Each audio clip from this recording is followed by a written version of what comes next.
I wanted to try something. I've done a lot of growing up during the last few years of my life. I learned a lot about myself and how to be, and wanted to share my insights on a few things. The point of these types of videos, separate from the other ones, is to talk about the learned insights with the goal of attempting to help others grow and have these insights available. I don't know how long these videos will be or how long this series will continue for, but it's something worth trying, I think. In the background, you'll see footage of a variety of gaming without audio so as to not detract from the message. Today I wanted to talk about overcoming your fears. I want to preface this video with a couple of notes before beginning. I'm not a licensed professional or anything like that, and the insights I'm delivering in this video are only from personal experiences. What I'm trying to say is everyone learns and experiences life differently. The hopes are that the message here will help you on your journey. The other preface is, if you think some of the info is wrong or incomplete, I encourage you to write a message down in the comments to let us know. Also, if you have experiences or insights that can help overcome something like fear, make sure to leave information in the comments as well for someone who might need it. I want to mention, if you really need a deluge of life information, just search up Alan Watts on the internet or on YouTube. You might find life data you didn't know you would ever hear. I listened to a lot of Alan Watts when I was younger, and it helped, and I would definitely recommend it. No one wants to admit they're afraid, and there are many kinds of fears. I think it boils down to one singularity: human beings are too attached to themselves. This feeling of fear, which comes from the amygdala, is an evolutionary emotion. Being scared goes all the way back to when human beings were nomadic hunters. When the nighttime came, the whole land was shrouded in darkness except for the campsite, and tigers roamed the perimeters. Tigers, in this case, are really a stand-in for any kind of predator. They're just a bunch of ferocious mamma-jammas. A human would have to be scared of walking out to the darkness because they knew the danger lurking out there, even though they couldn't see it. This is important. The danger was real even though it was not visible. The ones who were afraid didn't stroll too far away from the campsite and survived, while the brave and/or stupid ones took the stroll and severely reduced their chances of survival. This means fear kept us alive. It's now 10 to 100 millennia later, and humans still have this instinct. Evolution can't keep up with our techno-socio-cultural development. The tiger in the night still exists, in a manner of speaking. Clear example. When it's time to go to bed, when we're closing the lights in the house before we go to the bedroom, you close the last one, and all of a sudden you're by yourself in your living room in the dark. Instinctively, with varying extremities, this tiger in the darkness feeling comes over you. A residue from the long time ago. We don't fear being alone in the darkness, we fear something else being there that we can't see. We fear not being alone in the darkness. It's nonsensical in today's day and age, but it's there.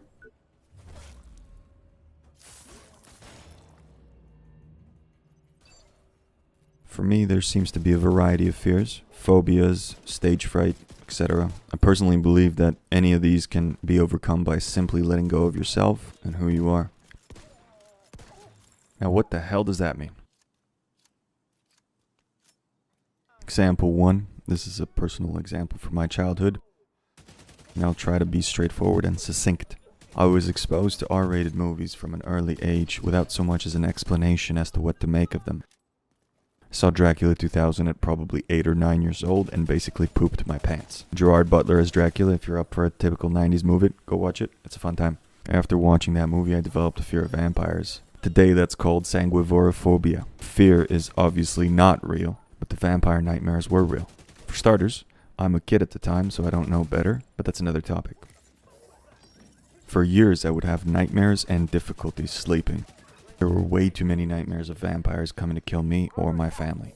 Then one night, just before sleep, as I was pondering my eventual death from a vampire intruder, I kind of just decided. I thought to myself, if a vampire comes into my house and turns me, or murders the hell out of me, I just don't care. The irrational fear disappeared like a nasal sinus. I fell asleep that night without that silly fear, and have been able to watch horror movies, thrillers, all that quote-unquote scary stuff without giving so much of a hoot ever since. Now people my age, which at this point is almost 30 years old, and or older than me, who are incapable of delving into horror flicks because they're too scary. You might be thinking, Prophet, that's a child's fear. What about real problems, real fears, everyday life? Dude, relax, I'm getting there. At the foundational level, at the very core, two things happened. One, I was exposed to, or exposed myself to the fear, which in this case was horror flicks. Secondly, I gave the self up, a sort of cellular version of the death of the ego, which in Jungian psychology is a phase of self-surrender and transition. Basically, I was at the point where I thought, is the vampire coming to kill me? Let him do it. Come on. Kill me, I'm here, kill me! That was a stupid amount to unpack for such a trivial situation, but you'll hopefully see a pattern emerge. For the second example, before I even get started on it, I'd like to say that a better example of this already exists on YouTube. You can look up Will Smith skydiving. It's a wonderful talk, semi-related, but intrinsically better than the next example. As a kid, I went to Canada's Wonderland one time. I rode maybe 2 roller coasters, once each. The Italian Job one with the Mini Cooper cars, and the Tomb Raider one where you lie horizontal on your stomach. Fun enough as rides, but nothing too crazy in terms of thrill. That was my one and only exposure to thrill rides. Fast forward 10 to 12 years, I'm in my mid-20s and I'm going to Wonderland with my friends. The plan is simple. Go on the Leviathan, Behemoth, and the Drop Tower. Needless to say, I am clenching in every place in the human body where clenching is possible. I know the ride is coming, and the anticipation is eating me up.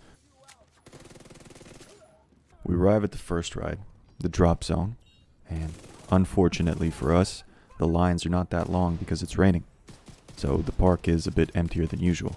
We get on, they put the hangers over our shoulders, we go to the top, and when we're at the top, they start giving us a countdown. 1, 2, and 3. Before they dropped us. Now, the problem with all of that is they never get to 3 because people clench. So they drop you at 2.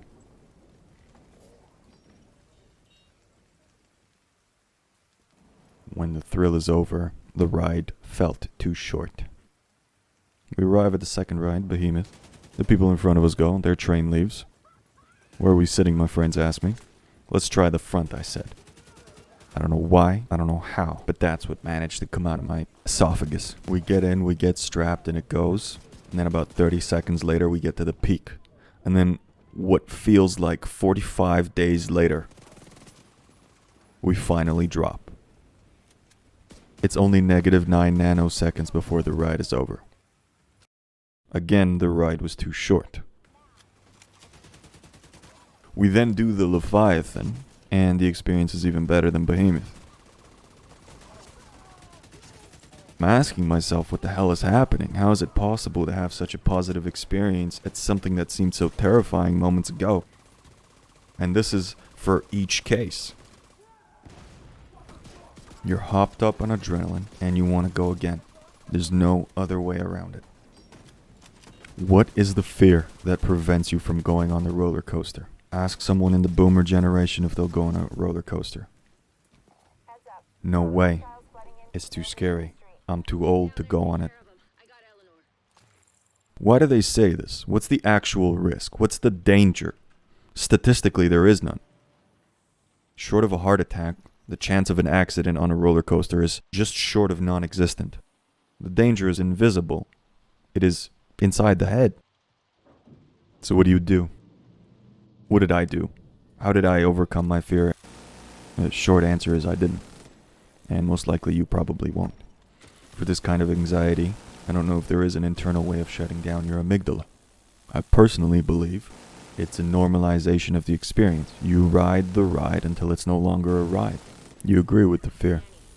That internal you that sounds like Shia LaBeouf from the Transformers movies. No. Oh, no. No. You just say, yep, I hear you. Even as you walk up the steps and it gets louder. You start to realize when the cars start moving and the track travels under you that you're gonna feel the mother of all kicks, or drops.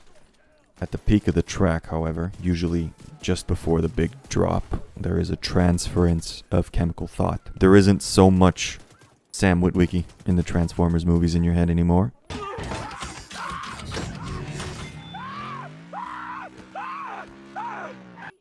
It's just the ride, the thrill, and nothing else in the universe. The pattern reemerges. Will Smith says it better than I ever could. It's the most blissful experience of your life. You realize that the point of maximum danger is the point of minimum fear. I hate to borrow his words, but it was very eye-opening. Basically, you're thinking to yourself, I'm gonna feel the mother of all drops. It is completely out of my control, and I can't stop it. Oh my god, I'm so high up. It might kill me. And once again, you just say to yourself, I don't care. Let it kill me. Come on, kill me, I'm here. Final thoughts to wrap up. Beyond this elongated ranting, what I am trying to get across as a point. You're going to want to bang your head against the wall of fear as soon as possible. The younger you are, the better. The older you are, the harder it is to face your fears. To the point where you reach a certain age and you feel justified in accepting the fear as a biological truth. No, I can't do that. I'm too old. I know people like that, and I'm sure you do as well. You don't want to be those people. You face your fears. You let them kill your ego. As a human being, you're much better off without it anyway. Two things will happen after you experience something which frightens you. First, you'll know right away whether or not it's something you'll want to go through again. And second, you'll become a person better suited to handle situations which subconsciously activate the amygdala. I want to prove human beings can overcome themselves. At the end of the day, we're really the only hurdles we need to overcome to achieve what we want. No matter what kind of obstacle is in front of us, the solution is almost always available inside. Anything I've referenced will be linked down in the description of the video. I want to thank you for listening. I hope some of this helps you out if you need it. If it did, do let me know in the comments below. If you have something to add, let the people know in the comments below as well. If you found this video to be of some use, you can press the like button to help the channel out. And if you want to be notified of any new uploads, you can press the subscribe button and notifications bell.